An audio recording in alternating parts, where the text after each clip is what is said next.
السلام عليكم. لا تنسوا الاعجاب بالفيديو والاشتراك في القناة تشجيعا لنا لنستمر بنشر المزيد ان شاء الله. الأسطورة ليونيل ميسي هلالي بعقد مدته 2 سنين، والإعلان عن الصفقة قريب جدا.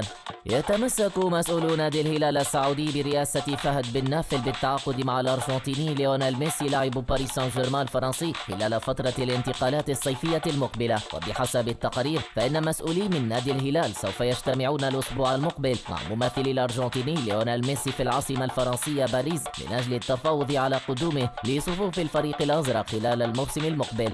وكانت تقارير صحفية سعودية وعالمية ذكرت في الفترة الماضية أن إدارة الهلال ترغب في ضم ليونيل ميسي مقابل راتب 300 مليون يورو سنويا من أجل منافسة جاره اللدود النصر الذي ضم في يناير الماضي البرتغالي كريستيانو رونالدو بعقد لمدة موسمين ونصف براتب سنوي يصل إلى 200 مليون يورو. ولم يحسم الأرجنتيني ميسي موقفه من تمديد العقد مع البي اس جي الذي ينتهي نهاية الموسم الحالي في ظل وجود عدة عروض على طاولته منها الهلال والاتحاد السعوديين وانتر ميامي.